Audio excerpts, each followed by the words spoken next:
Good morning from the Ozarks High Point. Well, it's Chris here. I thought I'd take a moment and do a little vlog about what's been going on at the moment.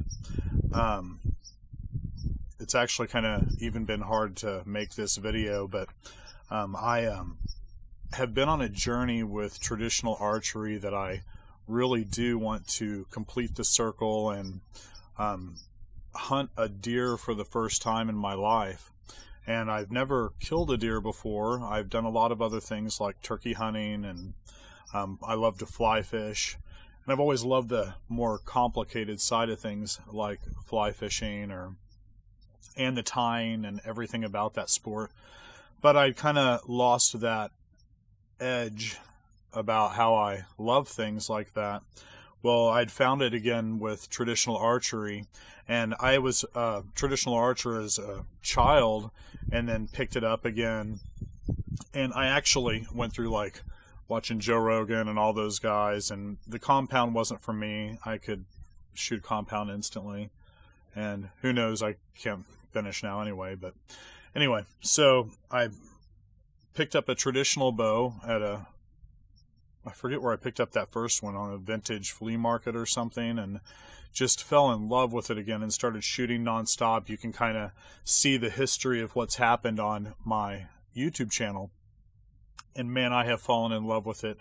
It has been amazing this last year, from this point last year all the way through Christmas, getting new bows. I love my Boyer Dean Hogue. He's amazing. I've spent time after time out here practicing hundreds of arrows over and over. You can see even in video this summer, and just not but a month or two ago, I'm hitting bullseyes just non-stop over and over. My wife even loves archery, so I've made a point to really try to be as good as I can so that when I go out to hunt deer, that I'm actually making the very most of the moment, not to maim or hurt an animal or anything. So I went to traditional turkey hunt early this year, and kind of messed up the one opportunity I had trying to film and everything all at once.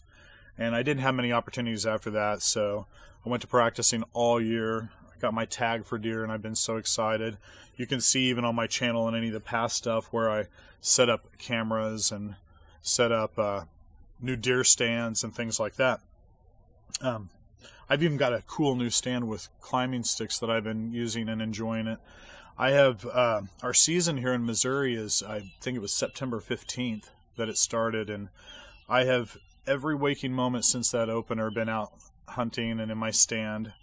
And I've had two chances on deer amazing when I started out. One little young buck that I call MacBook with two tines.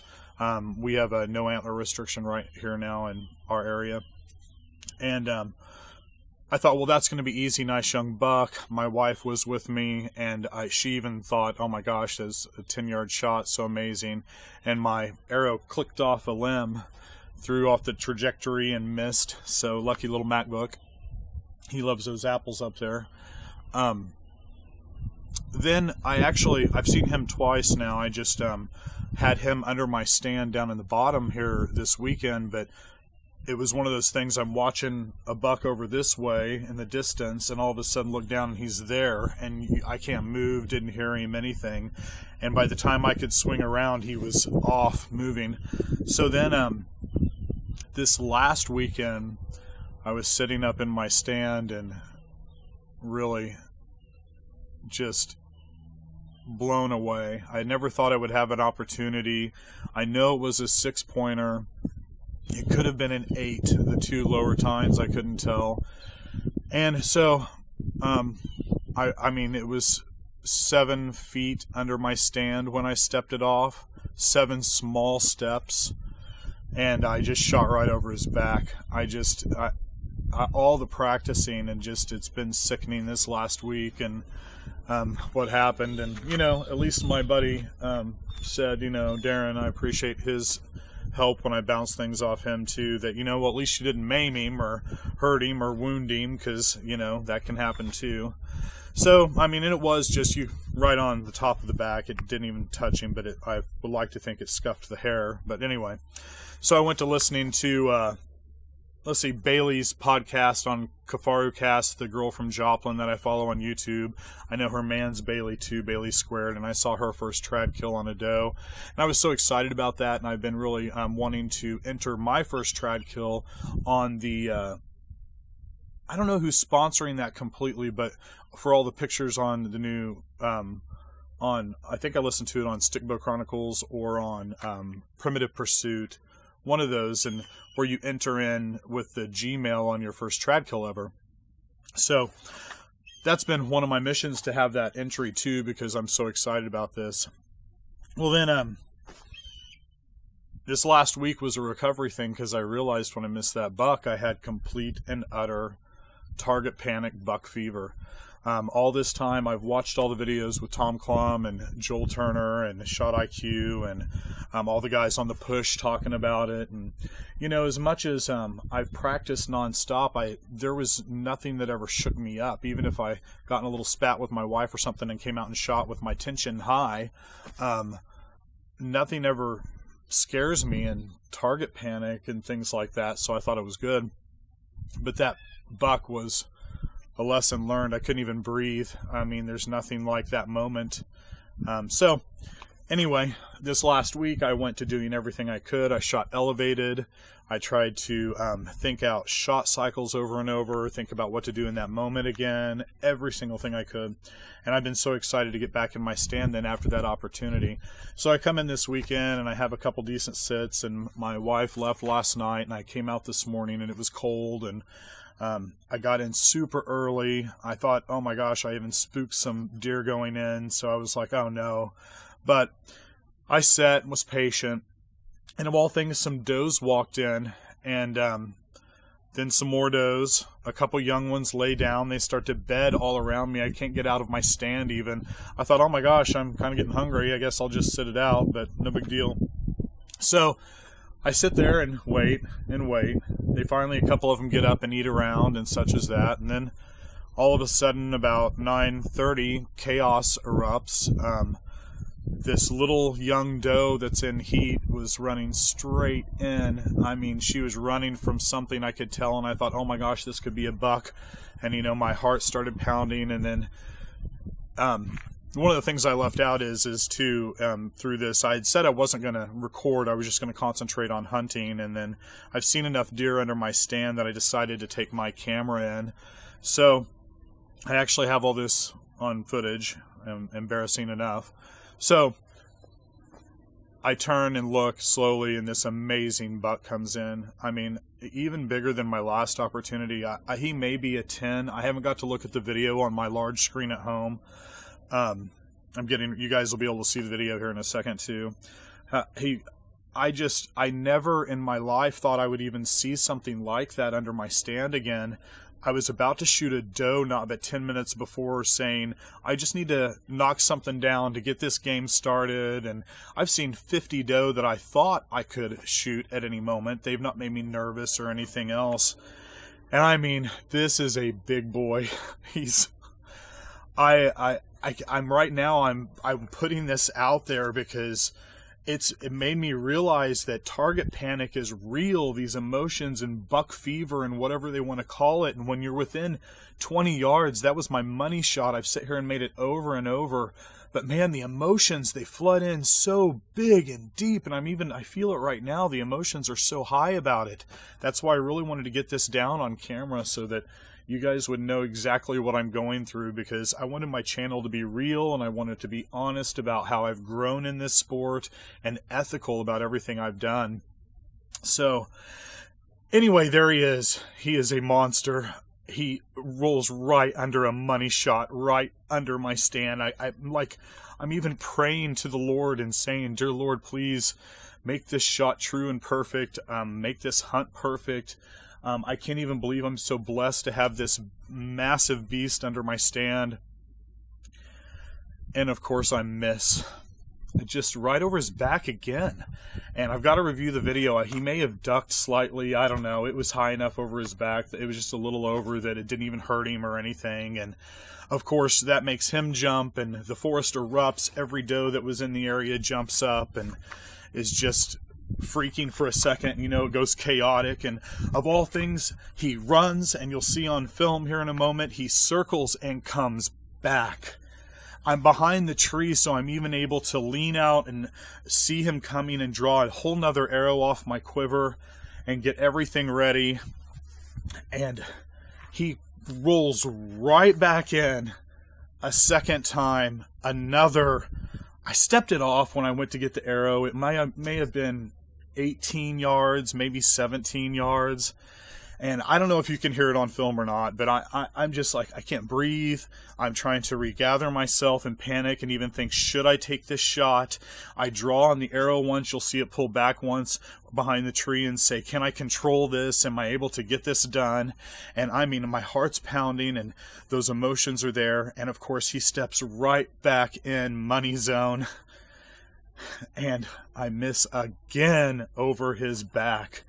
And I realize I am just out of control, and then I lose him. He goes up over the ridge, and you'll see where after that shot, I didn't even want to really turn the camera around. I was so embarrassed that all the times, you can go back and watch me making 20 and 30 yard money shots every time over in my little bitty tiny X that I've made there to aim small, miss small, you know.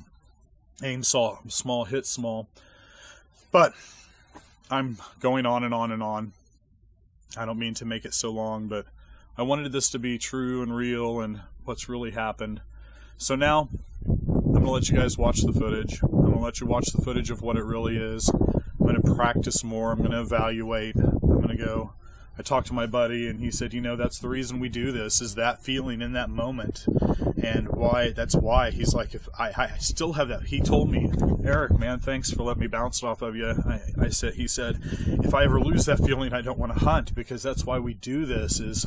But out of all of the big fish I've caught, out of everything, I've never had emotions with a sport or with hunting like this, not with turkey, not with anything else. So that's why we do it. I'm not giving up. I'm going to rethink what I'm going to do this whole next year with maybe Shot IQ and Joel Turner and Shot Cycling and Tom Klum. And I've already been rewatching videos over and over and over and over. But we'll see. I think that's why we do this stuff. I see all the videos of these guys online, and I watch the hunting public. I watch every trad video group out there. I watch every guy on the push. I watch you guys stick deer already and take does down and fill tags and everything else and see it happen, and I practice shots, and then I missed. So I wanted it to be real. This is what it is. So as embarrassing as it is, I want you to know the growth process of what I'm going through with this, and then you guys can evaluate and judge. And you're willing to comment. I hope, like, subscribe, whatever else. I'm not going to stop my traditional journey. It's only growing and getting better, and I still have a whole season. I'm still going to shoot every single night and try to get the emotion part under control and see what happens. So here it is. Hope you guys enjoy. I know it's about 10 minutes, but more of after me even talking here. But thanks for your patience, and I hope you like these pics in the woods. Have a great day. It's the Ozarks High Point.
expected to see.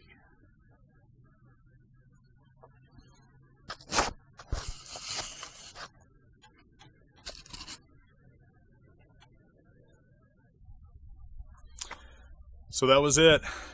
That's what really happened. And I was sitting right there next to that camera. You'll notice the little bit of bow noise and things like that. So I'm glad you guys got to share this experience with me. And I hope you understand what an emotional roller coaster it is. And I think that's why we all love and do this. But anyway, it's the Ozarks High Point. Have a great day. I hope you enjoyed.